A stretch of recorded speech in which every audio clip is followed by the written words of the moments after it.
Once you go into the mountains, that illiterate Sherpa who is there, who has not been to school, but if he says right, you turn right, if he says left, you turn left. Where will you search and how will you know who is Sadhguru and who is not Sadhguru? Only if you strive to keep yourself open. Depending upon how much openness you create, that much of an active role I will play. A guru's grace is not designed to fulfill your plans. Guru's grace is designed to fulfill the life's plan. Only when you begin to experience me as something more than a person, only then I am your guru, till then I am not.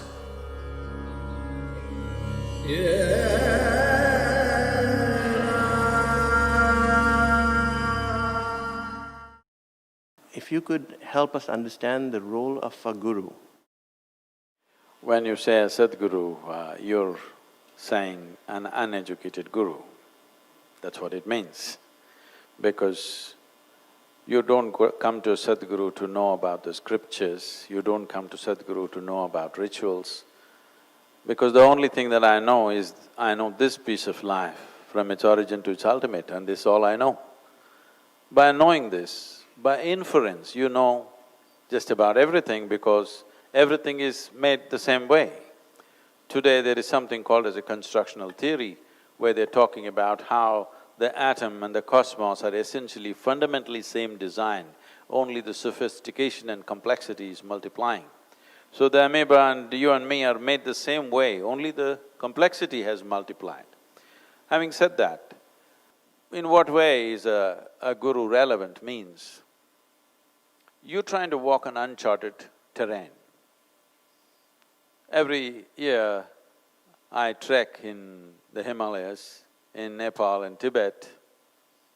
Once you go into the mountains, that illiterate Sherpa who is there, who has not been to school, but if he says right, you turn right, if he says left, you turn left. You better do that, otherwise you won't come back. You do that because he knows the terrain. The same goes for this. This is just an inner terrain. It's best to walk with somebody who's already walked the path. Otherwise, simple things will become complicated. What is next door, you will go around the world and come back to it.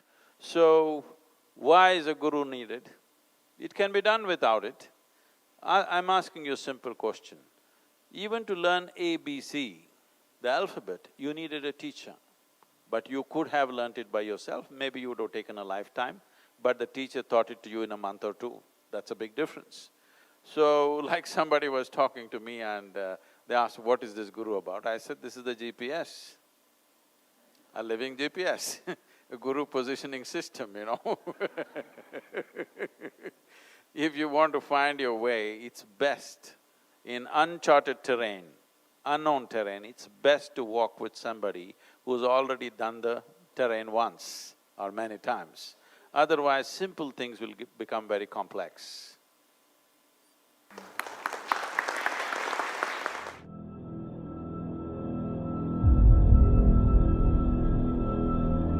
A little over 15,000 years ago, in the upper regions of Himalayas, a yogi appeared.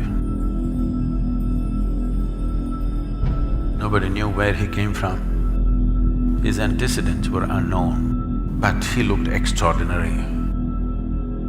So people gathered, they waited, they thought he's going to perform some miracle, but he did nothing, simply he sat, unmoving. Only 7 people hung on.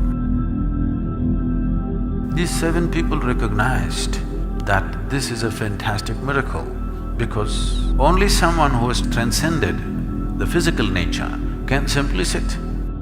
Then they begged him, you seem to be knowing or experiencing something that we cannot imagine, please teach us. Then he gave them some few simple preparatory methods and said, you prepare yourself, let me see.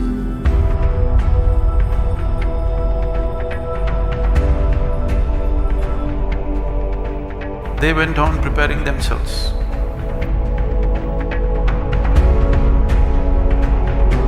months went into years, years went into decades.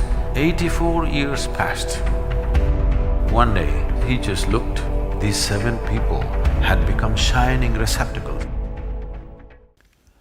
So this Guru Purnima, this Purnima or this full moon after the summer solstice, historically and also in terms of celestial arrangement of things, it's significant because Adiyogi chose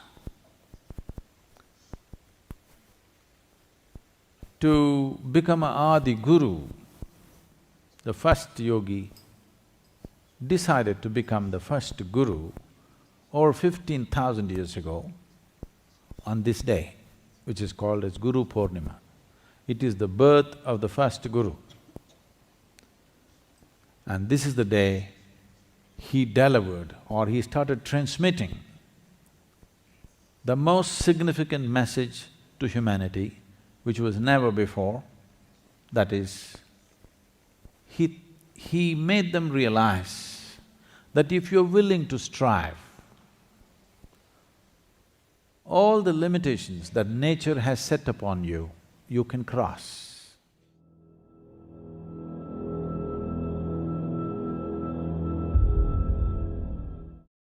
For spiritual life, whether one has to search for a Sadhguru or it happens. Where will you search and how will you know who is Sadhguru and who is not Sadhguru? You have no way to judge, isn't it? So how do I seek something? You just seek. You simply seek, I want to know. The more you become I do not know, the deeper your seeking is, isn't it? Seeking does not mean seeking something. Seeking means seeking that which you do not know. If you have to seek, you should not make any assumptions, isn't it so? You already made an assumption, God is sitting up in the heaven, I am seeking Him. This is not seeking. This is just hallucination. Seeking means simply seeking. Seeking is possible only when a deep I do not know has happened within you.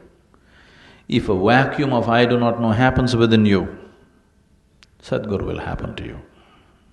You don't have to search, because you don't know how to search.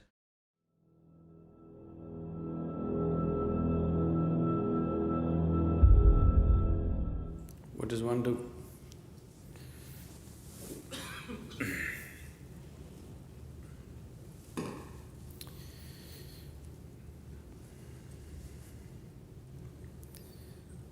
If you want to do it yourself, that's one way. Or you want to drive behind, you want to find your own way, that is one way. Totally without any help. You want to go through the uncharted lands, you are a Vasco da Gama or a Columbus. Now, if you drive by yourself, without a road map, you don't know what is just next building. To get there, you may go round the world and get there. Or in the process of going around the world, you may just get lost or fall dead. Yes, not everybody has the endurance to complete the journey of that kind, which is of uncertain duration, isn't it? Or you go with a road map. Somebody has told you, this is it, this is it, this is it. You do just that and go with the road map. Still it's your effort, but somebody's guidance. Another way is you drive behind somebody. That's another way. Another way is, even if you drive behind somebody, there are risks of losing the taillights and getting lost. Another way is, you just get onto somebody's bus. If you just get onto the bus, you sit there and you sleep off, still you reach the destination, isn't it? That's another way. So what is it that you're ready for is something that you have to decide.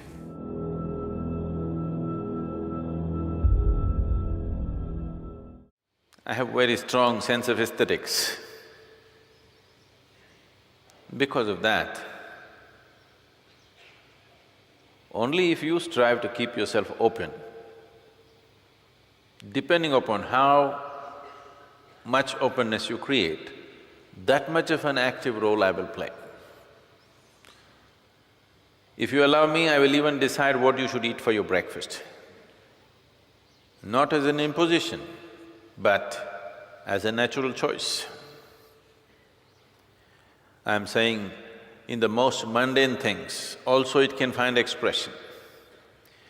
So you're going to come and between idli and dosa you will choose for me? Not like that. You're walking on the street. Whether you step into your pit or on the road or on the pavement is determined not by you, but by the sunlight, isn't it? In that sense, yes, every aspect. If you are willing, if you want to have your own life, it's up to you. You want me only to influence your spiritual life only, I am fine.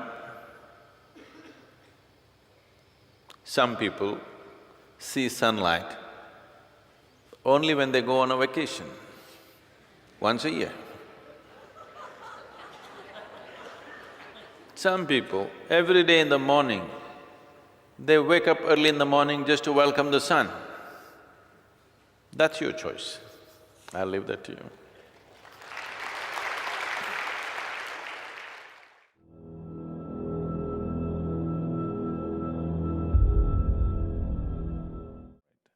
I've said, once you sit with me even for a moment, then there is no such thing as privacy in your life. So the moment you sat with me, particularly initiated by me, after that there's no such thing as whether it is on or not, it is on all the time. It is just that you are expecting grace just to fulfill your plans.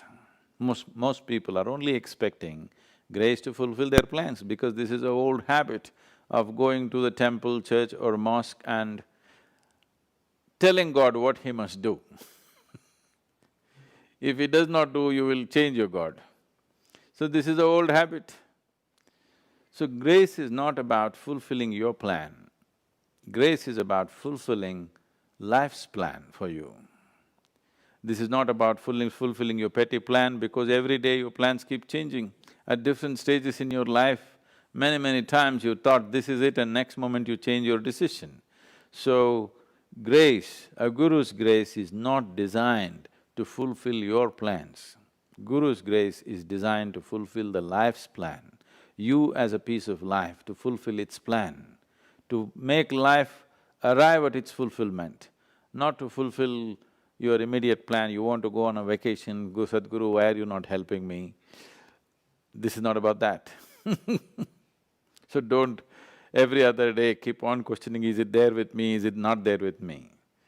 I won't be wasting my life with you if I could not sustain the support and make it happen.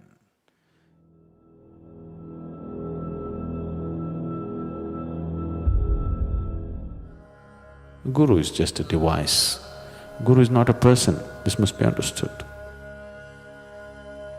Only when you begin to experience me as something more than a person, only then I am your Guru, till then I am not.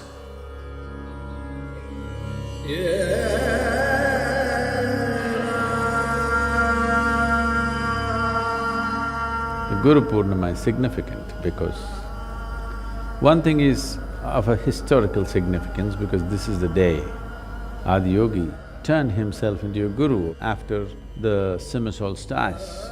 This first full moon has a certain impact. It is generally considered as a day of grace and that is the day the first guru chose to teach. So it's significant reminder for us, for every human being on the planet, because everybody lives in their own limitations of body, mind, social structures and strictures, all kinds of things. It is for every human being, it's important to know that there is a way to be beyond these things. That's the reminder of the Guru Purnima.